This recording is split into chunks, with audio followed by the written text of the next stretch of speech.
इमाम आली मकाम अला जद्दही व अलैहिस्सलातु वस्सलाम ने जब 2 मुहर्रमुल हराम को करबला के तपते हुए रेगजार पर अपना कदम रखा था तो उसी वक्त समझ गए थे कि हाँ हाँ मैंने उस रेगजार पे कदम रख दिया है जहां अब्बास के बाजू भी जाएंगे, अली अकबर की जवानी भी जाएगी, अली असगर का बचपन भी जाएगा, लेकिन मैं यहाँ जानों को आजाद करने के लिए नहीं, रूहों को आजाद करने के लिए आया हूँ। ऐ यजीद देख ले, अगर तू जान लेना चाहेगा तो देख अली अकबर तुझे दे दूंगा, जान लेना चाहेगा तो देख मैं इमाम कासिम को दे दूंगा, जान लेना चाहेगा तो देख मैं अब्बास के बाजू दे दूंगा, लेकिन खबरदार रूहों की तरफ नजर न डालना, इसलिए कि ये रूह पाक रूह है, मोहम्मद रसूलुल्लाह के गहवारे में पली बड़ी रूह है। और यजीद देख सारा खानदान तो ले सकता है लेकिन हुसैन इब्ने अली का हाथ अपने हाथ में नहीं ले सकता। क्या बात है, बेशक, सुभान अल्लाह, बहुत खूब, हक है, जिंदाबाद जिंदाबाद। यही सोच और फिक्र लेकर के हमें अपनी जिंदगी गुजारनी है। बेशक हमारे पास भी औलाद है, इमाम हुसैन के पास भी औलाद थी जी, हमारे पास भी मामलात हैं सामने, इमाम हुसैन के सामने भी मामलात, आपके सामने भी वक्त का जालिम है, इमाम हुसैन के सामने भी वक्त का जालिम है। वाह वाह वाह वाह। अब हुसैन आजम का नारा लगाने वालों, बात तुम्हारी है, बात तुम्हारी है। कितने लोग ऐसे हैं जो इमाम हुसैन के नाम पे नारा लगा सकते हैं, हाथ खड़ा कर सकते हैं? जरा लगाना इमाम हुसैन का नारा, किसी को याद है? पब्लिक में से कोई लगा दे नारा। या रसूल अल्लाह जिंदाबाद, या रसूल या रसूल या रसूल या रसूल, या अली या अली या अली, अल्लाह अकबर।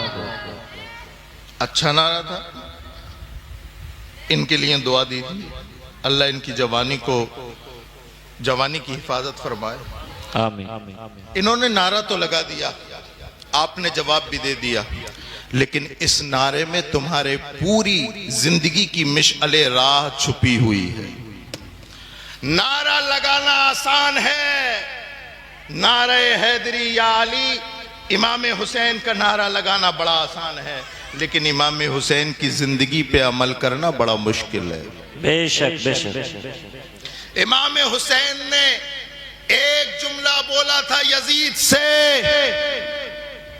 एक जुमला बोला था और पूरी करबला कायम हो गई। सिर्फ एक जुमला बोला था। जानना चाहते हो क्या जुमला है? जानना चाहते हो? इमाम हुसैन ने कहा था यजीद से, ओ यजीद मुझ जैसा, तवज्जो चाहूंगा एक एक की, तुम्हारा इमाम जिसके लिए तुम आंसू बहाते हो, जिसके नाम का खिचड़ा और दलिया बनाते हो, जिसके नाम पर मुहर्रम उठाते हो, जिसके नाम पर तुम अल्लाहु अकबर कबीरा 9 मुहर्रमुल हराम की रात को गली गली कूचों में घूम करके गश्त लगाते हो, उस इमाम ने एक जुमला बोला था, मुझ जैसा तुझ जैसे की बेअत नहीं कर सकता। मुझ जैसा, मैं इसी जुमले की नजाकत को समझाना चाहता हूं। अल्लाह करे आपके दिल में मेरी बात उतरे। और ये मेरी बहनें जो बैठी हैं, इनसे गुजारिश ये है कि अपने चेहरों पे रुपट्टा डाल लें, बैठे आराम से बैठे। आपको बहुत जरूरत है पैगाम करबला सुनने की। आज हमें बहुत शौक है ना कि हमारे घर में सलाहुद्दीन अय्यूबी पैदा हो, आज हमें शौक है ना बहुत मोहम्मद बिन कासिम पैदा हो, हमें शौक है ना तारिक बिन जियाद पैदा हो, खालिद बिन वलीद पैदा हो। कसम खुदा की, अगर ऐसा बच्चा पैदा करना है तो माँ अल्लाहु अकबर कबीरा फातिमतुज ज़हरा जैसी बननी पड़ेगी। आसान नहीं है। रात रात भर यूट्यूब पर गैर मुल्की ड्रामे देखे, टिकटॉक और व्हाट्सएप चलाए माँ, और वो ये उम्मीद करे कि मेरा बेटा 5 वक्त नमाजी हो जाए, नहीं होगा। तरबियत घर से चलती है, माँ की गोद असल गोद होती है। ये उलमाए किराम बैठे हैं ना, ये मदरसा चलाते हैं, बच्चों को पढ़ाते हैं। मैं पूरे जिम्मेदारी और वसूख से कहता हूं आपसे कि कोई बच्चा, कोई भी मुदर्रिस, कोई भी आलिम आपके बच्चों को तालीम तो दे सकता है, तरबियत नहीं दे सकता। तालीम तो दे सकता है, तरबियत नहीं दे सकता। तरबियत की जिम्मेदारी माँ बाप के ऊपर है, माँ बाप के ऊपर है। माँ बाप को नहीं पता कि खुदा और रसूल क्या होते हैं, माँ बाप को नहीं पता कि हमारे नबी की सीरत क्या है, माँ बाप को नहीं पता फातिमतुज़ ज़हरा की सीरत क्या है, हजरत अबू बकर सिद्दीक की सीरत क्या है, मौला उस्मान गनी की सीरत क्या है, मौला कायनात की सीरत क्या है। और हम मौलाना साहब के पास आके अपने बच्चे की शिकायत करते हैं, हमारा बच्चा कुछ नहीं पढ़ रहा, हमारे बच्चे को कुछ याद नहीं है, हमारा बच्चा नमाज नहीं पढ़ता, हमारा बच्चा हमारा कहना नहीं मानता। इमाम साहब ने कुछ दिनों तो उसे समझाया, फिर भी समझ में नहीं आया, तो फिर इमाम साहब को छोड़ करके अम्मी ने बुर्का पहना और पहुंच गए किसी पीर के पास। पीर के पास पहुंच गए कि पीर साहब बच्चा एक नहीं सुन रहा, नालायक है, पता नहीं कौन सा ऐसा गुनाह हो गया कि हमारी औलाद तो बिल्कुल नाकारा है, हमारा कहना मान ही नहीं रही। अब वहां पीर साहब ने एक ताबीज दिया, गले में डाल देना, बच्चा 21 दिन में 41 दिन में, और ये पानी पिलाना और बच्चा ठीक हो जाएगा। मुंडी मिलक है ना, ये मुंडी मिलक है। मुंडी मिलक वालों, मैं आपके दिल पर एक बात लिख के जा रहा हूं, कोई ताबीज आपके बच्चों को सुधार नहीं सकता। और पीर का तावीज क्या, पूरा पीर ला करके टांग दो फिर भी औलाद नहीं संभलेगी। क्यों कह रहा हूं मैं, इसलिए कह रहा हूं, इसलिए बोल रहा हूं। क्या एक बात बताओ, क्या इमाम हुसैन रज़ी अल्लाह ताला अन्हु के गले में कहीं तावीज की रिवायत पड़ी? इमाम हसन के गले में तावीज की कोई रिवायत सुनी? हजरत खालिद बिन वलीद, ये जितने भी सूरमा हुए, इनके गले में कोई तावीज की रिवायत सुनी? अच्छा उसे छोड़ो, जो तुम्हारी आंखों के सामने वही कर रहा हूं। जिस पीर के पास जाओ, जिस पीर के पास जाओ, उसके बच्चे के गलों में देख लेना कितने तावीज पड़े हैं। कोई भी पीर अपने बच्चे के गले में तावीज नहीं डालेगा, एक भी तावीज नहीं मिलेगा इनके बच्चों के गले में, और तुम्हारे हर घर के आदमी के गले में तावीज मिलेगा। इसका मतलब यह है कि आपने दीन समझा ही नहीं। मैं ये नहीं कह रहा कि अल्लाह के कलाम में बरकत नहीं है, मैं ये नहीं कह रहा कि कोई अल्लाह वाला, अल्लाह मुत्तकी परहेजगार अगर कोई इंसान कुछ लिख के दे दे तो उसमें असर नहीं होता। लेकिन मैं रुक के एक बात कहना चाहता हूं, अगर अपने बच्चों की तरबियत तुम दीन के तरीके से अपनी खुद नहीं करोगे तो फिर कोई तावीज काम नहीं करेगा। आपसे पूछा जाएगा, तुम्हारे पीर से नहीं पूछा जाएगा तुम्हारी औलाद के बारे में, तुमसे पूछा जाएगा। कुल्लुकुम राइन व कुल्लुकुम मसऊलुन अन रइयतिही, तुम में से हर एक जिम्मेदार है, और कल कयामत के दिन तुम्हारी जिम्मेदारी का सवाल होगा। सवाल क्या होगा? औलाद की तरबियत का हक तुम्हारे ऊपर था, तो बताओ तुमने अपनी औलाद की तरबियत की कि नहीं की? तो हमारे पास क्या होगा? हमारे पास जवाब कुछ नहीं होगा। इमाम हुसैन रज़ी अल्लाह ताला अन्हु की महफिल में आने वालों, इमाम हुसैन की सीरत को, इमाम हुसैन ने कहा था, मुझ जैसा तुझ जैसे की बेअत नहीं कर सकता। मैंने 1 मिनट रुक करके आलम ख्याल में इमाम हुसैन से अर्ज किया, मेरे मौला इमाम, तेरी अजमतों पर, तेरी रिफातों पर सुन्नी का हर बच्चा बच्चा कुर्बान। इमाम हुसैन, आप ये भी तो फरमा सकते थे, हुसैन इब्ने अली यजीद की बेअत नहीं कर सकता। आप ये फरमा सकते थे कि हुसैन यजीद की बेअत नहीं कर सकता, लेकिन आपने ये क्यों कहा, मुझ जैसा तो जैसे कि बेअत नहीं कर सकता। तो आलम ख्याल में जवाब आया कि ऐ सवाल करने वाले सुन, अगर मैं ये कहता कि हुसैन इब्ने अली यजीद की बेअत नहीं करेगा तो हो सकता था मेरे नाना का कोई उम्मती समझ जाता कि हाँ हाँ यजीद एक ही था, इमाम हुसैन उससे लड़ लिए। अल्लाहु अकबर कबीरा, अब कयामत तक कोई यजीद नहीं आएगा, लेकिन अल्लाहु अकबर कबीरा, इमाम हुसैन ने यजीदियत की आंख में आग डाल के ये कहा था कि मुझ जैसा तो जैसे कि बेअत नहीं कर सकता। उसके पीछे ये राज था कि ओ लोगों गफलत में न पड़ जाना, ये एक यजीद नहीं, कयामत तक न जाने कितने यजीद आएंगे। कोई शराब पीता हुआ यजीद आएगा, कोई जिना करता हुआ यजीद आएगा, कोई अल्लाहु अकबर कबीरा माँ बाप को सताने की शक्ल में यजीद बनकर आएगा।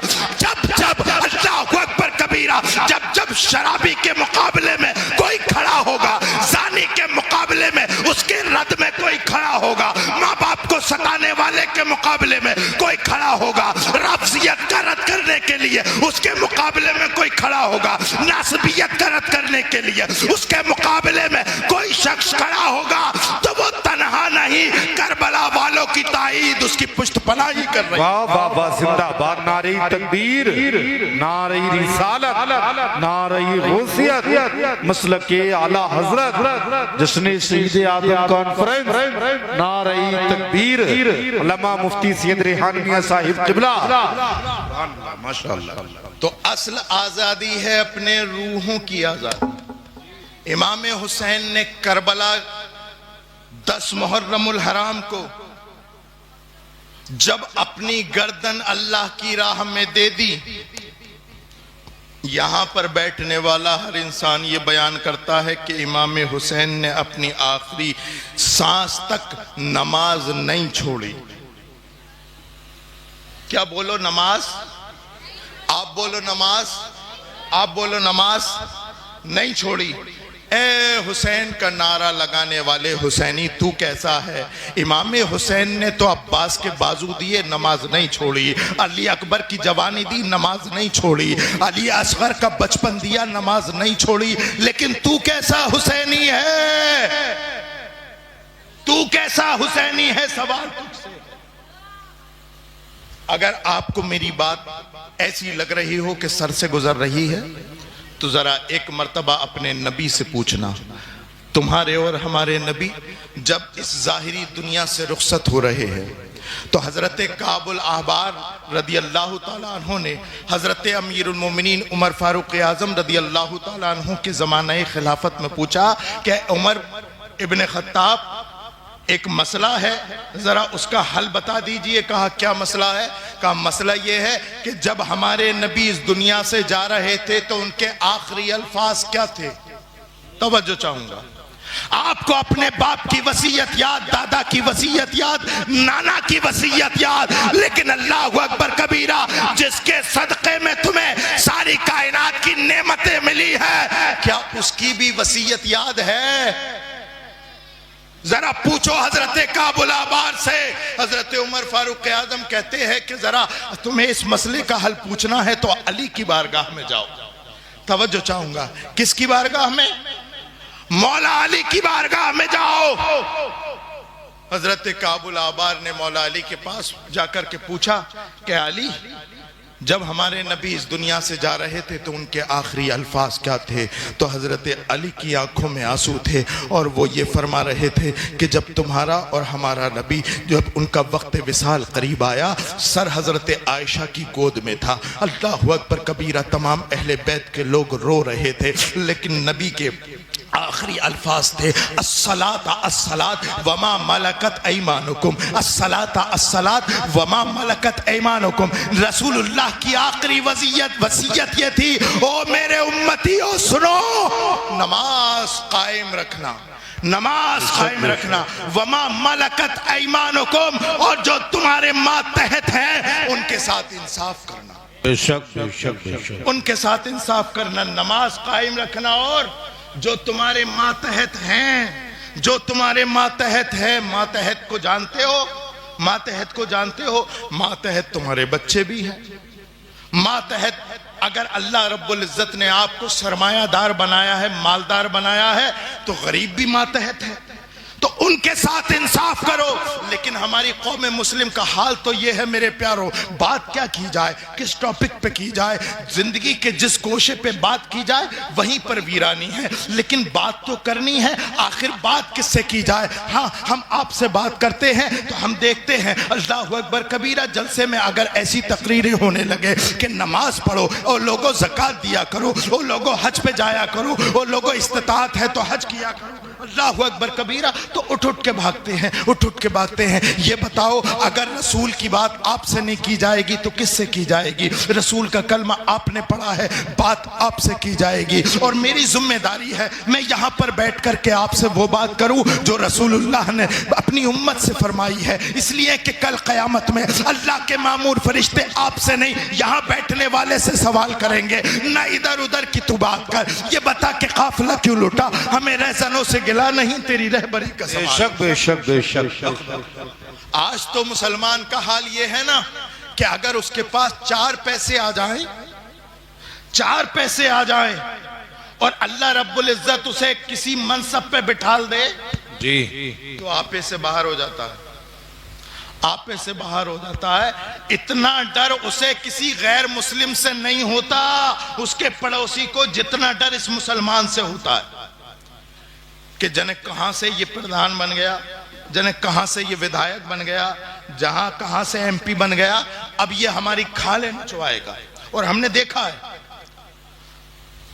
सांप जब तक आस्तीनों के न मारे जाएंगे, मुसलमानों सुनो, सांप जब तक आस्तीनों के न मारे जाएंगे, हौसले कितने भी हों, हम जंग हारे जाएंगे और दुश्मनों से मार का आराई होगी बाद में, पहले घर के भेदियों के सर उतारे। क्या बात है, वाह वाह वाह।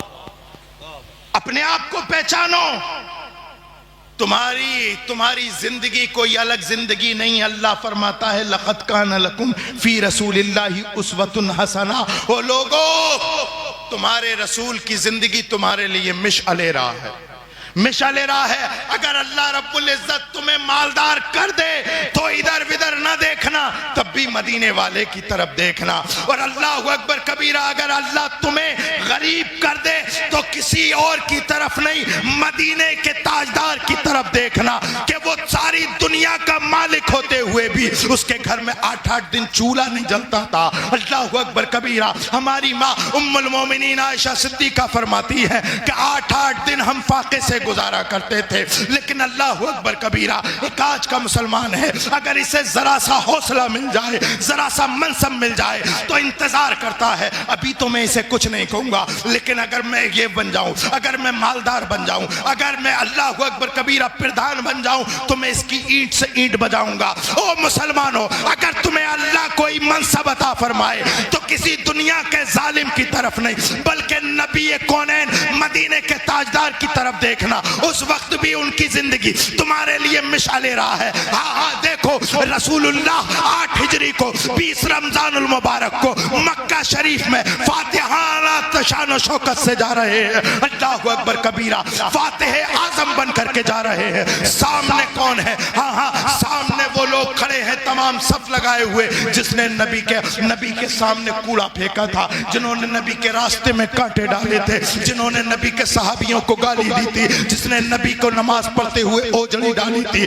जिसने नबी के अल्लाहु अकबर कबीरा सहाबा को शहीद किया था, वो तमाम खड़े हैं और नबी फातिह आजम बनकर आए हैं। सब थरथरा रहे हैं, सब थरथरा रहे हैं। सहाबा इकराम ने अपनी तलवारों के दस्ते मजबूती से पकड़ लिए और दिल में सोचने लगे, आज हम इनके सर कलम कर देंगे। आज तो मुसलमानों को अल्लाह ने ताकत दी है। लेकिन अल्लाहु अकबर कबीरा, नबी फातिहाना शान शौकत के साथ मक्का शरीफ में दाखिल हुए, खाना काबा का तवाफ किया और खाना काबा के दरवाजे के सामने खड़े हैं और सामने तमाम मक्का के मुशरिकीन कुफ्फार जालिमीन, वो लोग जिन्होंने रसूलुल्लाह का अल्लाहु अकबर कबीरा हर लम्हा रसूलुल्लाह पर जुल्म किया, वो तमाम खड़े हैं। एक तुम हो, अगर तुम्हें मौका मिल जाता अल्लाहु अकबर कबीरा तुम्हारे कसर उतार देते, लेकिन वो नबी रहमत खाना काबा के दरवाजे के सामने खड़े हैं। वो फातिह आजम जो रात की तारीकी में मदीना से हिजरत करके, मक्का से हिजरत करके मदीने गया था, लेकिन आज रात की तारीकी में नहीं, दिन के उजाले में फातिहाना शान शौकत के साथ आया है, अफराद की ताकत भी है, असलहे की भी ताकत है। कोई किसी के दुनिया के किसी राजा महाराजा में, दुनिया के किसी सूरमा में हिम्मत नहीं जो आज इस फातिह आजम का मुकाबला करे। सारे लोग निगाह नीचे किए खड़े हैं।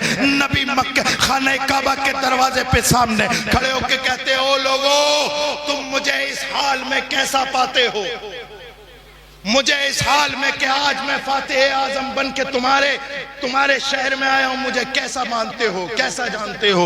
तो तमाम मुशरिकीन मक्का ने कहा था, अंता अखुन, अंता अखुन, अंता अखुन करीमुन, अंता अखुन करीमुन, तुम हमारे करीम भाई हो, हमें उम्मीद है तुम छोड़ दोगे हमें। लेकिन यहाँ सहाबा इकराम अपनी तलवारें उठाए हुए यौमुल मलहमा का नारा लगा रहे हैं। हाँ हाँ, आज तो खून का दिन है, आज तो सर कलम करने का दिन है। रसूलुल्लाह ने सबको खामोश किया और कहा कि आज कोई बदला नहीं लिया जाएगा, आज ये दिखाया जाएगा कि मैं एक आलम के लिए रहमत नहीं, सारे आलम के लिए रहमत बन के आया हूँ। जाओ इज़हबू फ़अंतुम तुलक़ा, जाओ मैं आजाद करता हूँ, आज कोई बदला नहीं लूंगा, जाओ जहां चले जाओ तुम आजाद हो। शौकत के साथ नबी मक्के में आए, चाहते तो हर एक का सर कलम कर देते। जी जी बेशक कलम कर देते। इनमें वो भी थे जिन्होंने नबी का दिल दुखाया था, इसमें वो भी थे जिन्होंने हजरत बिलाल के कोड़े लगाए थे, इनमें वो भी थे जिन्होंने हजरत सुमैया के जो है शर्मगाह पर नेज़ा मार के शहीद किया था, इनमें वो भी थे जिन्होंने हजरत अम्मार को शहीद जो है कोड़े लगाए थे, इनमें वो भी थे जो यासिर पर कोड़ा बरसाने वाले थे, इनमें वो भी तो जो हजरत साद को सताने वाले थे। लेकिन तमाम लोग खड़े हैं और थरथरा रहे हैं। नबी फरमा रहे हैं, वो लोगों जो तलवार छोड़ दे वो भी अमान पालेगा, जो घर का दरवाजा बंद कर ले उसको भी अमान है, जो अबू सुफियान के घर में चला जाए उसको भी अमान है। आज अमान का दिन है, जाओ मैं अल्लाह और अल्लाह के लिए तुम्हें आजाद करता हूँ, आज किसी से कोई बदला नहीं लिया जाएगा। यह है रसूल की जिंदगी, यह है रसूल की जिंदगी, यही जिंदगी है जिसको कुरान ने लक़द काना लकुम फी रसूलिल्लाहि उस्वतुन हसना से ताबीर किया है। ओ मुसलमानों, जब तुम्हें अल्लाहु अकबर कबीरा अल्लाह ताकत दे तो किसी गरीब को मत सताना। अगर तुम ताकत का सही फायदा उठाना चाहते हो तो किसी यतीम के सर पे हाथ रख देना, किसी बेवा का सहारा बन जाना, किसी गरीब की परवरिश कर देना। अल्लाहु अकबर कबीरा, कसम खुदा की तुम यहाँ पर झुकोगे, कल कयामत में अल्लाह तुम्हें वहां बुलंद कर देगा।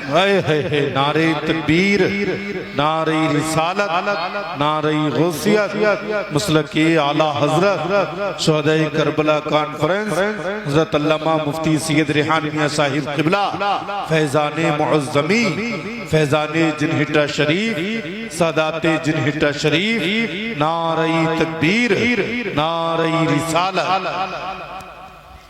आज इस जलसे में वादा करो, वादा करो, वादा करो कि इमाम हुसैन की जिंदगी का सदका लेके, इमाम हसन की जिंदगी का सदका लेके, मौला अली के जिंदगी का सदका लेकर, खुलफाए राशिदीन की जिंदगी का सदका लेकर दीन पर अमल करेंगे। हाथ खड़ा करो, 5 वक्त नमाज पढ़ेंगे इंशाअल्लाह। रेहान मियां देखें कि न देखें, अल्लाह देख रहा है। वाह वाह, बेशक बेशक हक। मेरी सूरत देख करके हाथ उठा दोगे, इमाम साहब मौलाना अकरम साहब बता देंगे कि फजर में कितने आए थे। कहाँ गए इमाम साहब? गए? आप भी इमाम हैं?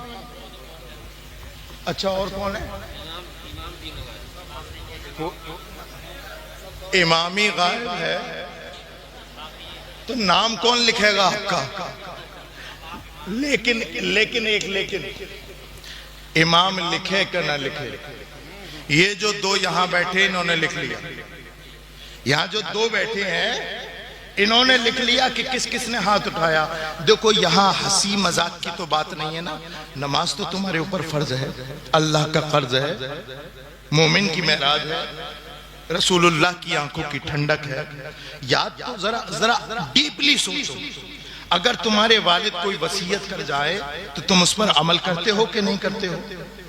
तुम्हारे दादा वसीयत कर जाएं उस पर अमल करते हो कि नहीं करते हो? तो तुम्हारा नबी जिसने तुम्हारी खातिर ताइफ में पत्थर खाए, गालियां सुनी, रात रात भर खड़े होकर के अल्लाहु अकबर कबीरा तुम्हारे लिए, तुम्हारी आजादी के लिए रसूलुल्लाह ने रात रात भर क़याम किया। और इतना इतना क़याम किया कि आपके कदमाने मुबारक पर सूजन आ गई। क्या हम उस नबी की वसीयत को याद नहीं रख सकते?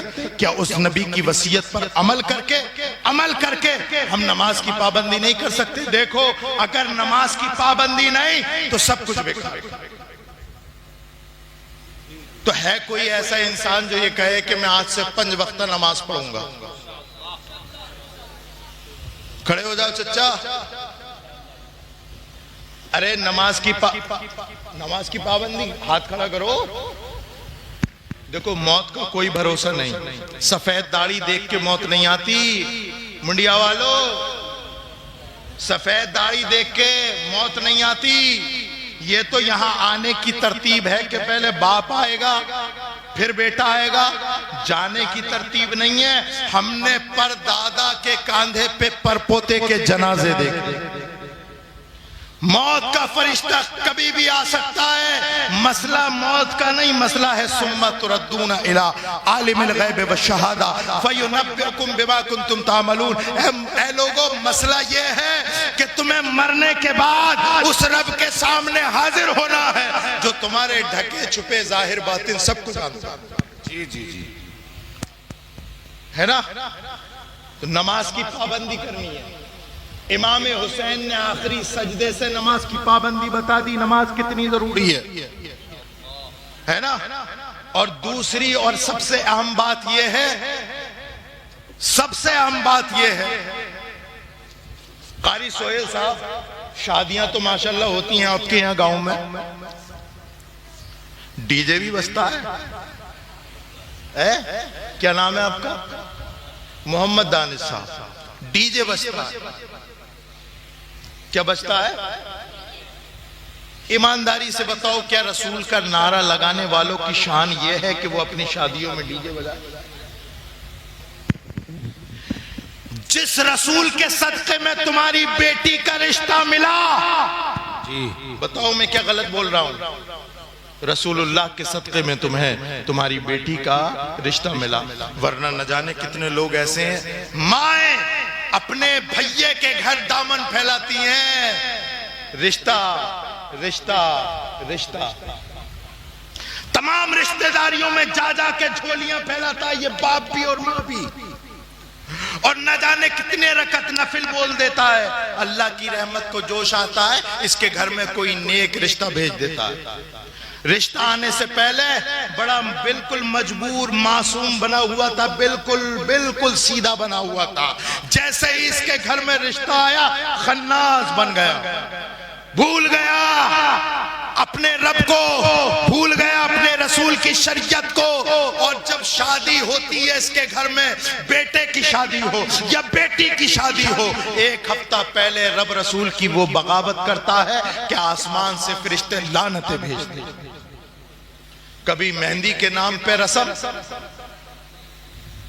कभी माइयों के नाम पे रस्म, कभी ये ड्रामा, कभी वो ड्रामा, कभी फलानी सेरेमनी, कभी ये कभी वो, पूरे 1 हफ्ते तक ड्रामे चलते हैं।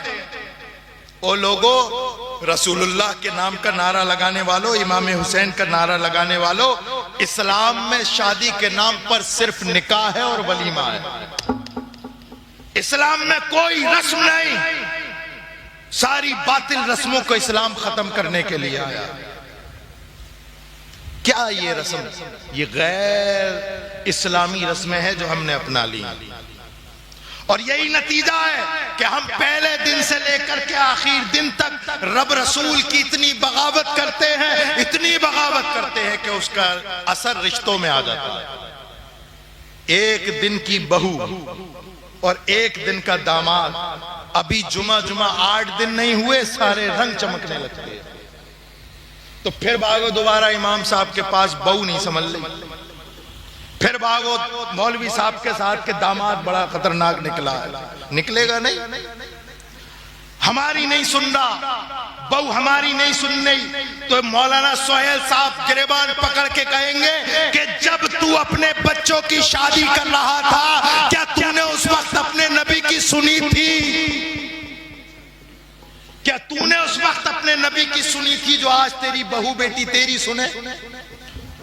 तूने नबी की नहीं सुनी, अल्लाह ने लानतें उतारी, और उसका असर सिर्फ ऐसा नहीं, अल्लाह की लानतें उतरती हैं तो जानते, इन्नल्लानत मिन्नी तबलगु साबियत मिनल वुल्द। अल्लाह इरशाद फरमाता है कि जब मेरी लानतें उतरती हैं तो तन्हा उस शख्स पर नहीं बल्कि 7 पुश्तों तक मेरी लानतें उतरती रहती हैं। ये डीजे गाने बाजे सुनने वालों, जरा अपने नबी की हदीस सुनो। सरकार इरशाद फरमाते हैं, मन जलसा इला कीनतिन सुब्बा फी उज़निहिल आनिक। वो लोगों, जो गाने सुनेगा कल कयामत के दिन उसके कानों में सीसा पिलगा के डाला जाएगा, कानों में सीसा पिलगा के डाला जाएगा। अभी कान में हल्की सी खुजली हो जाए हमसे बर्दाश्त नहीं होती, कयामत के दिन अल्लाहु अकबर जब सीसा पिलगा के डाला जाएगा तो हमारी कैफियत क्या होगी? नचनियों के गानों पर अपनी नींद लेने वाले नौजवानों सुनो, तुम अपने बाप से छुप सकते हो, अपनी माँ से छुप सकते हो, बहन से छुप सकते हो, भाइयों से छुप सकते हो, लेकिन खुदाए कहार से नहीं छुप सकते। 7 तालों में बंद होकर के भी अगर तुम बुरी फिल्में, गंदी फिल्में देखो और नचनियों के गाने सुनो तो तुम्हारा घर वाला कोई देखे ना देखे, परवरदिगार जरूर देख रहा है। आज देखो ना हालात क्या है, हालात हमारे कहां से कहां तक आ गए। हमने कोई एक रस्म छोड़ी अपने घर की जिसमें रसूल की माने, बच्चा पैदा हुआ तब रसूल की नहीं मानते, बच्चे की शादी हुई तब रसूल की नहीं मानते, जब घर में किसी की मौत हो गई तब इमाम और हाफिज और आलिम याद आए कि तीजा और 10वां और 40वां इमाम साहब कब्र पर कुरान पढ़ देना, इमाम साहब हमारे वालिद के नाम की जो है ईसाले सवाब की फातिहा कर दो। तुम इस लायक क्यों नहीं बने कि तुम खुद अपने बाप की कब्र पे खड़े होकर कुरान पढ़ो? बाप का इंतकाल हो गया, बाप का इंतकाल हो गया, बेटा पूछा इमाम साहब हमारे अब्बा की कब्र पर 40वें तक कुरान पढ़ना है। अब इमाम बेचारा, एक इमाम क्या करे, उसकी 40 कब्रें तो वैसे बुक हैं पहले से, अब क्या करे, वो किसकी कब्रों पर जाए, किस की? अब नहीं पढ़ता तो इमामत खतरे। ईमानदारी से बताओ, तुम्हारे वालिद के सरहाने खड़े होकर अगर कोई कुरान पढ़ेगा तो इमाम ज्यादा दिल से पढ़ सकता है या बेटा अपने बाप के लिए ज्यादा तवज्जो से पढ़ सकता है? यकीनन बेटा ही पढ़ेगा, लेकिन बेटे पढ़ेगा तब जब बेटे को पढ़ाना सिखाया हो। बेटे को पढ़ाना नहीं सिखाया, पूछा हाजी जी आप तो बड़े मालदार हैं, आपने क्यों नहीं पढ़ाया? लंबरदार साहब आपने क्यों नहीं पढ़ाया? बोले हम देखने की मालदार है, पैसे नहीं है हमारे पास। अब हाजी जी के घर में शादी हुई, 50 लाख की शादी कर दी हाजी जी और लंबरदार ने। मेरा हाजी जी और लंबरदार से कोई दुश्मनी नहीं है, लेकिन ये नाम बड़े मशहूर होते हैं, इसलिए बोल रहा हूं कि 50 लाख रुपए शादी में उठाने को तो है, लेकिन बच्चों को पढ़ाने के लिए। इतना बड़ा गांव है आपका, काफी बड़ा गांव है, ईमानदारी से बताओ कि आपके इतने बड़े गांव में कितने आलिम हैं? अच्छा यहां जितने लोग बैठे हैं, कोई किसी का बच्चा आलिम दीन है कोई आलिम दीन? जबकि तुम्हारे रसूल ने फरमाया उगदू आलिमन और मुतअल्लिमन और मुस्तमिअन और मुहिब्बल्लाह।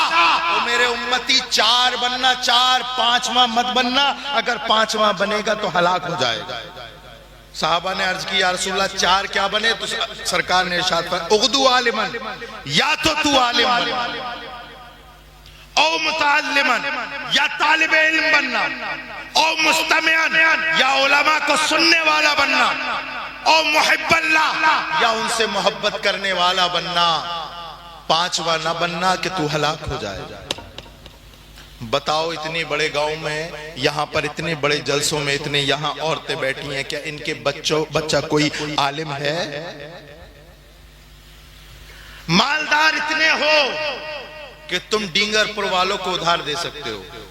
यहाँ के महल्लात घर देखे हैं मैंने, अल्हम्दुलिल्लाह काफी मालदार हैं, लेकिन एक मुस्तफा की शरीयत का कोई आलिम नहीं।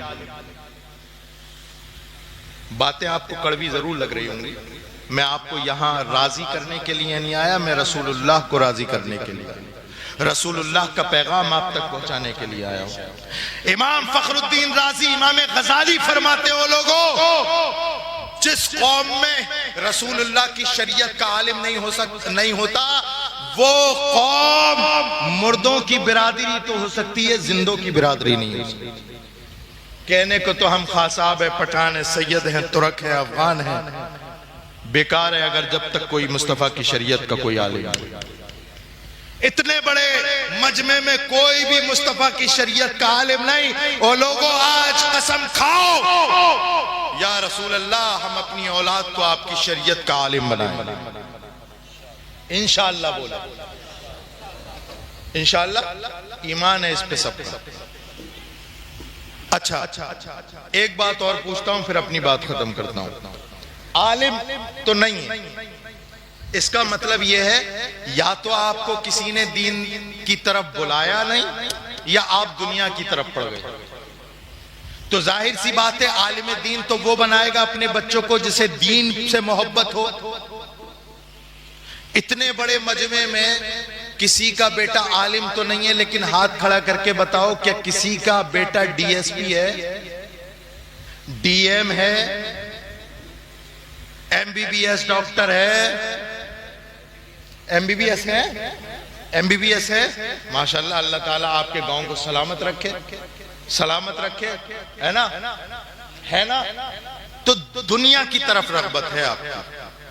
क्या अच्छा होता कि दीन और दुनिया दोनों मिली हुई होती, दोनों मिली हुई होती।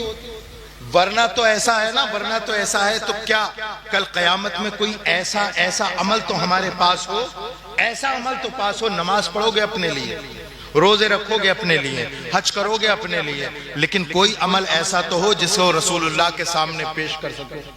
सैयद आले रसूल मारेरवी के पास पहुंचो, मारेरा मुकद्दसा, तकवा और तहारत का आला मेयार, नमाजों का अंबार, सजदों का अंबार, रुकू का अंबार। लेकिन वक्त के इमाम अहमद रजा की पेशानी में न जाने क्या देख लिया, तो कह दिया कल क़यामत के दिन जब मुझसे पूछेगा ए आले रसूल दुनिया से क्या लाया, तो मैं नमाज, रोजा, हज, ज़कात, क़याम, रुकू, सुजूद अल्लाह की बारगाह में पेश नहीं करूंगा, बल्कि इमाम अहमद रजा जैसे आलिम को पेश कर दूंगा। मौला मेरी सारी जिंदगी की कमाई यही है। क़यामत में क्या अच्छा हो कि तुम कहो मौला नमाज, रोजा, हज, ज़कात पर मुझे कोई फख्र नहीं, लेकिन मैंने तेरे नबी की मोहब्बत में अपने बच्चे को आलिम दीन बनाया था, यह मेरी सारी जिंदगी का सरमाया है ना। तो अपने बच्चों को तालीम दीजिए, अपनी शादी में पैसा कम खर्च कीजिए, तालीम दीजिए, तालीम। आधी रोटी खाइए, बच्चों को पढ़ाइए। हमारे मुसलमानों में तो ये हालत है ना, अगर कहें कि पढ़ाइए तो हाई स्कूल, ज्यादा से ज्यादा इंटर, और फिर अब्बा भी भट्टे पे और बेटा भी भट्टे पे, है ना। मैं बता रहा हूं क्या करें, अभी बताता हूं क्या करें। इंटर करा दिया, अब्बा भी वेल्डिंग की दुकान पे, बेटा भी वेल्डिंग की दुकान पे। वेल्डिंग का काम कोई बुरा नहीं है, दीवारें चुनने का काम कोई बुरा नहीं है, भट्टे और चिमनी बनाने का नाम बुरा नहीं है, लेकिन कम से कम इतना सोचो कि जब अपने बच्चों को पढ़ा ही रहे हो, मजदूरी के जिस दलदल में तुम पढ़कर अपने बच्चों को पढ़ा रहे हो, तो थोड़ा सा लुक़्मे तर और कुछ दिन मत खाओ और अपने बच्चों को डिग्री होल्डर बनाओ। ये रिवायती पढ़ाई ना पढ़ाओ, बल्कि अपने बच्चों को डिग्री होल्डर बनाओ, डिग्री होल्डर बनाओ। और मैं ये कहता हूं कि वेल्डिंग करना कोई बुरा काम नहीं, दीवारें चुनना कोई बुरा काम नहीं, लेकिन अगर तुमने कसम खा ली है कि अपने बच्चों को राज ही बनाऊंगा, बेल्डर ही बनाऊंगा, तो फिर इस काबिल बनाओ कि अगर ताजमहल में कोई खराबी आए और जब कोई उसे सही करवाने वाला ना मिले तो आगरा के लोग कहें मुंडिया जाओ, इसका मिस्त्री वहां मिलेगा। अगर मिस्त्री बनाना है तो इस लेवल पे बनाओ, अगर वेल्डिंग ही कराना अपने बच्चों को तो इस लेवल पे बढ़ाओ कि दिल्ली की मेट्रो ट्रेन में अगर कोई कुछ हो जाए, कोई पल्ला इधर से उधर हो जाए तो सब लोग हाथ खड़ा कर दें और इस गांव से मिस्त्री जाए। बुरा काम थोड़ी है, लेकिन जिस काम में जो भी काम करो पूरी तवज्जो के साथ और एक्सपर्ट होकर के सीखो। एक्सपर्ट बनो, डिग्री होल्डर बनो, अपने बच्चों को आलिम दीन बनाओ। चाहे आलिम दीन बनाओ या दुनियावी कोई डिग्री दो, खालिस अकीदे के साथ, इस अकीदे के साथ कि मेरा बच्चा आलिम दीन बने तो, और दुनिया में MBBS डॉक्टर बने तो, इंजीनियर बने तो, DM SDM बने तो। मेरा मकसद रसूलुल्लाह की दीन की इशाअत है, रसूलुल्लाह के दीन की खिदमत है। जरूरी नहीं कोई आलिम दीन ही रसूलुल्लाह की दीन की खिदमत करे। आपका बच्चा अगर DM SDM बनेगा तब भी रसूलुल्लाह, खालिस नियत होगी तो रसूलुल्लाह के दीन की खिदमत करेगा। MBBS होगा तो रसूलुल्लाह के उम्मतियों की खिदमत करेगा।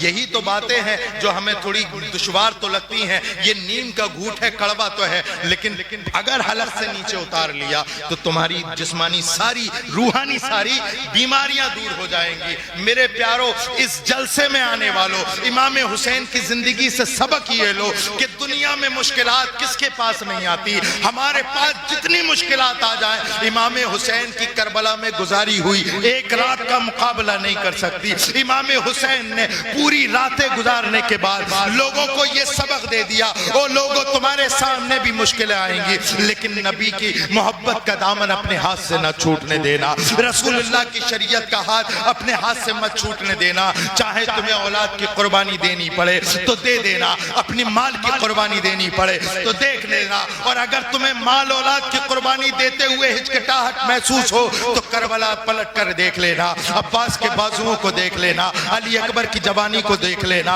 अल्लाहु अकबर कबीरा। इमाम हुसैन रज़ियल्लाहु ताला अन्हु ने हमें बता दिया, वो लोग करबला में सिर्फ मेरा ही मेयार नहीं, सिर्फ मेरी ही शख्सियत नहीं, अगर तुम्हें किसी बाप की तारीख पढ़नी है तो इमाम हुसैन की करबला की तारीख पढ़ लेना। अगर बेटे की तारीख पढ़नी है तो इमाम कासिम और इमाम अली अकबर की तारीख पढ़ लेना।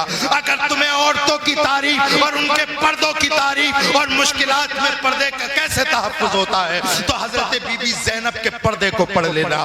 देखो तमाम आवानो अंसार शहीद हो गए, तमाम यजीदी खैमे अल्लाहु अकबर चारों तरफ से घेर लिया गया है, लेकिन ऐसे आलम में भी हजरत ज़ैनब है कि अपने पर्दे का ख्याल किए हुए है। मेरी बहनों, तुम्हारे लिए आखिरी मैसेज ये है कि देखो इमाम हुसैन की ये बहन हजरत सैयदा ज़ैनब सलामुल्लाह अलैहा ऐसी मुश्किलात के हालात में भी कि जिसके सामने उसका सगा भाई अल्लाहु अकबर कबीरा खून खाक और खून में तड़प रहा हो, जिसके भांजे भतीजे एक एक करके शहीद कर दिए गए हो, यहाँ तक कि खुद उनके चहीते बेटे और मोहम्मद को भी शहीद कर दिया गया हो, इसके बावजूद भी जाते जाते इमाम हुसैन से वादा करती हैं, ए हुसैन मेरे भाई तू जा रहा है, जा खैरियत के साथ जा और जामे शहादत पी ले और बेफिक्री के साथ पीना, इसलिए कि जिस फातिमा ज़हरा का खून तेरी रगों में दौड़ रहा है, हजरत ज़ैनब की रगों में भी वही खून दौड़ रहा है।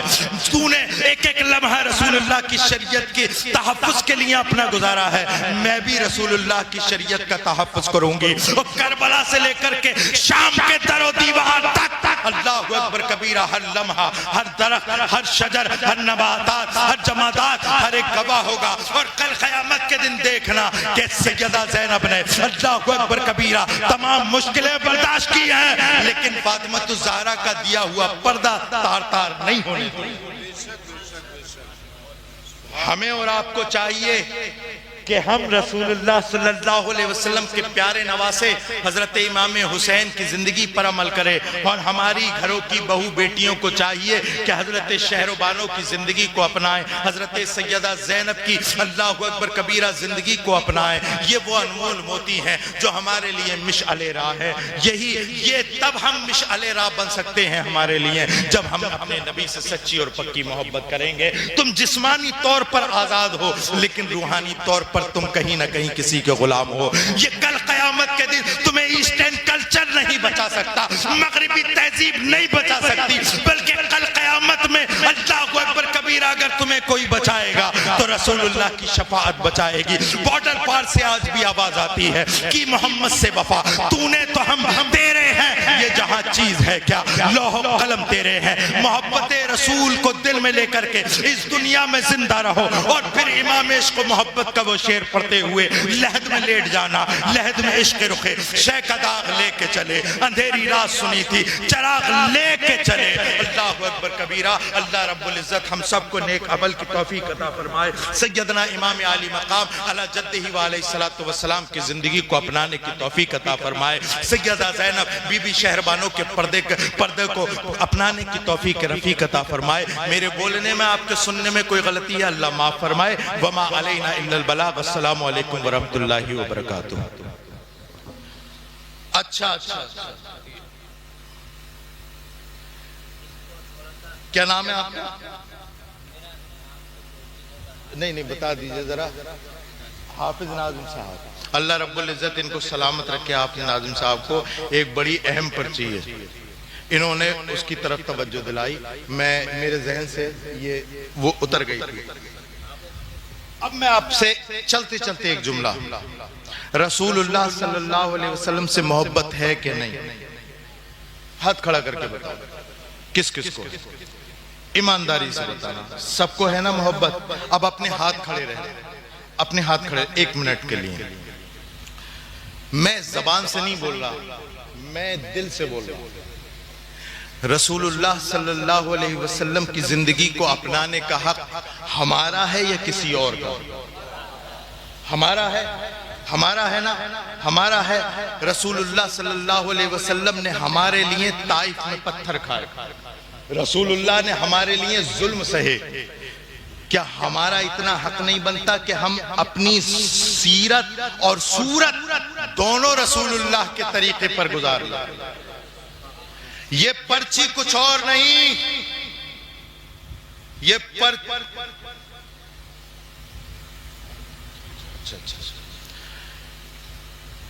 अच्छा। सबसे पहले तो मैं आपसे ये कहना चाहूंगा कि ये जो दाढ़ी है ना, दाढ़ी, ये तुम्हारे नबी की सुन्नत है। क्या है? नबी की सुन्नत है, नबी की सुन्नत है, नबी की सुन्नत है। रबीउल अव्वल शरीफ आती है तो अभी आने वाली है हजरत, देखेंगे आप सीने पर रसूलुल्लाह की नालैन का नक्शा लगाएंगे यहां अमामे शरीफ पर और टोपी पर रसूलुल्लाह की नालैन का नक्शा, जबकि रसूलुल्लाह की नालैन रसूलुल्लाह के जिस्म का हिस्सा नहीं। तवज्जो चाहूंगा, जिस नालैन का आप नक्शा लगाते हो सीने पर, माथे पर, वो रसूलुल्लाह के जिस्म का हिस्सा नहीं। आप उसकी ताजीम करते हो कि सीने पे लगाते हो, आप उसकी ताजीम करते हो सर पे लगाते हो, लेकिन ये दाढ़ी रसूलुल्लाह के जिस्म का हिस्सा है। रसूलुल्लाह को कितनी तकलीफ होती होगी जब ये दाढ़ी नालियों में बहती है। जरा तवज्जो दें, इस जुमले की नजाकत पर तवज्जो फरमाएं कि नालैन से मोहब्बत इतनी जो रसूलुल्लाह के जिस्म का हिस्सा नहीं कि हमने कभी उसे सीने से लगाया, कभी हमने माथे से लगाया, और रसूलुल्लाह के जो जिस्म का हिस्सा दाढ़ी है उससे इतनी नफरत, अल्लाहु अकबर कबीरा, माज़अल्लाह, सदबार माज़अल्लाह, कि हमने नालियों में बहा दी। ये हम रसूलुल्लाह से सच्ची वफादारी नहीं कर रहे। हमारा इस जलसे में आने का मकसद फौत हो जाएगा। आज से आपके ऊपर जरूरी है कि आप सिर्फ दिल में ही नहीं बल्कि सूरत पर भी रसूलुल्लाह की सीरत अपना, और दाढ़ी रखें, दाढ़ी रखें, दाढ़ी। अब कितने ऐसे हैं जो दाढ़ी आज से रखेंगे, नहीं कटवाएंगे। कोई है ऐसा?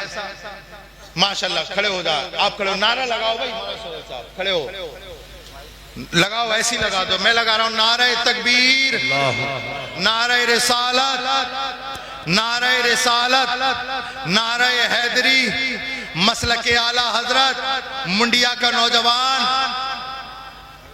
ये आगे आ जाओ, आगे आ जाओ, आ जाओ, तुम भी आ जाओ। इंशाअल्लाह इंशाअल्लाह इंशाअल्लाह ये नौजवान देखना, ये तुम्हारे तुम्हारे तुम्हारे मुआशरे का एक फर्द फरीद बन के चमकेंगे। क्या नाम है तुम्हारा? मोहम्मद आफ्ताब, तुम्हारा? शाहरुख। ये दोनों यहां पर इसलिए आए हैं कि आज से दाढ़ी नहीं कटवाएंगे इंशाअल्लाह। इधर को मुंह करके कह दो कि इंशाअल्लाह।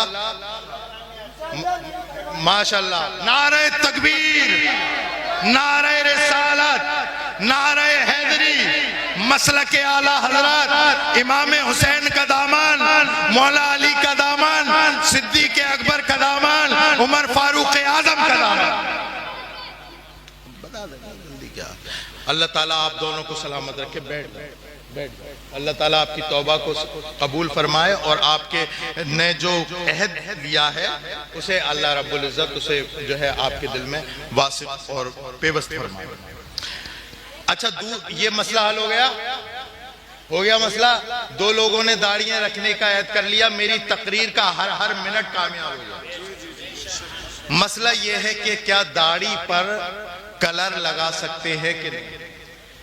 दाढ़ी पर देखो कितनी तेज है मुंडिया का, मुफ्ती साहब तक पहुंचने नहीं दे रहा मसला। और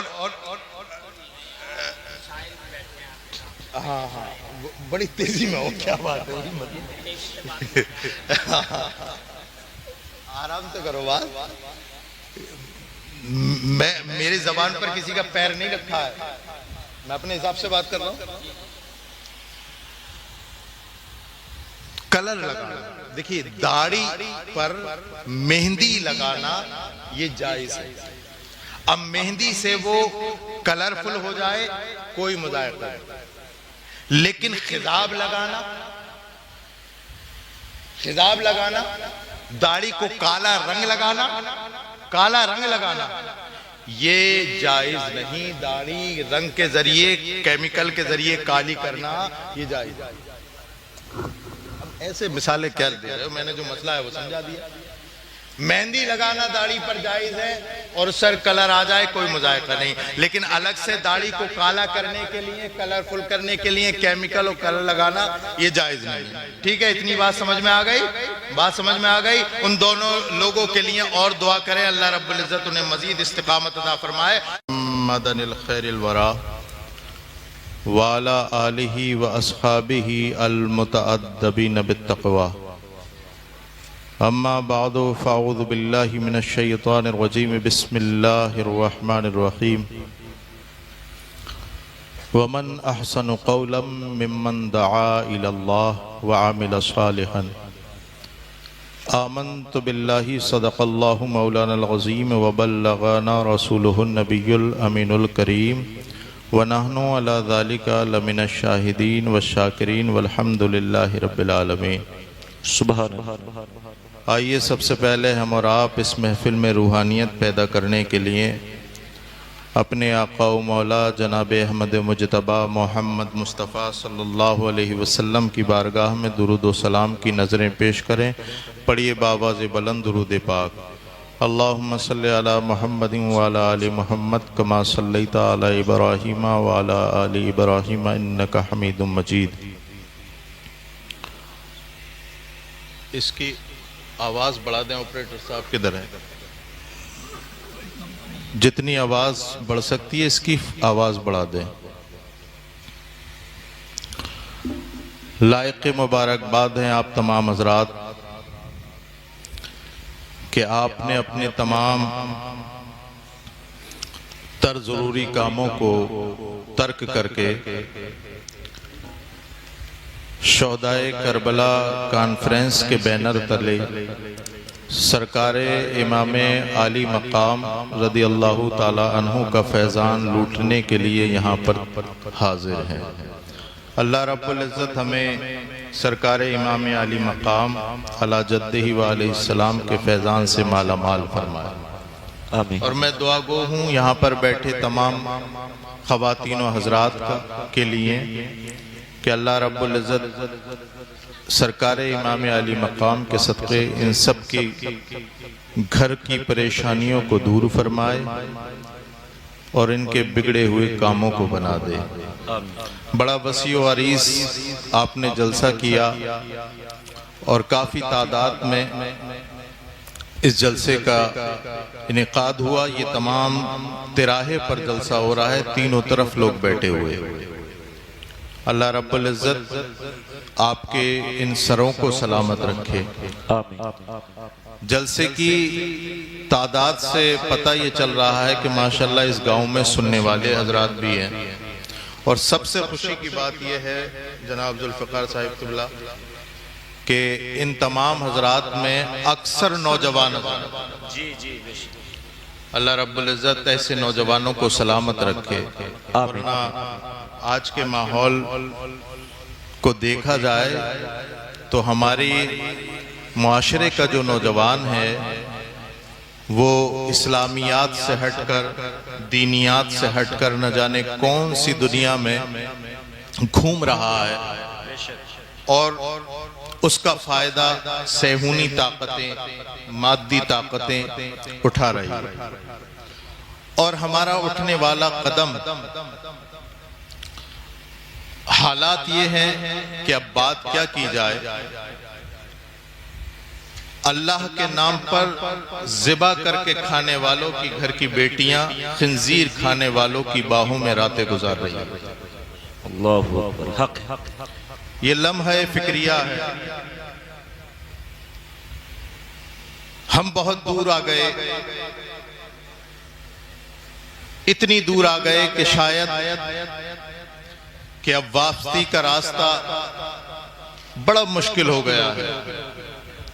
लेकिन मुसलमान जब ख्वाबे गफलत से बेदार हो तभी उसके लिए सुबह है। बेशक जब ख्वाबे गफलत से बेदार हो जाए वही वक्त उसके लिए सुबह है। ऐसे पुरफितन माहौल में कि जहां सिर्फ हमारी जिस्मों को ही कैदी बनाने की कोशिश नहीं की जा रही, बल्कि ऐसी सेहूनी ताकतें भी हैं जो हमारी रूहों को गुलाम बनाने के लिए तैयार है। आज 15 अगस्त का दिन था, यौम आजादी थी, 79th ये यौम आजादी मना रहे हम। 79 साल हो गए इस मुल्क को आजाद हुए। जिस्मानी तौर पर हर एक आजाद है, लेकिन इतना आजाद है, इतना आजाद है, इतना आजाद है कि वो इतना आजाद हो गया कि ना वो खुदा का रहा ना रसूल का रहा। जिस्म की कैद मायने नहीं रखती, रूह की कैद माना रखती। अगर आपकी रूह आजाद है, चाहे जिस्म में बेड़ियां भी पहना दी जाएं, फिर भी आप हजरत बिलाल का सदका लेकर अहद अहद के नारे लगाएंगे।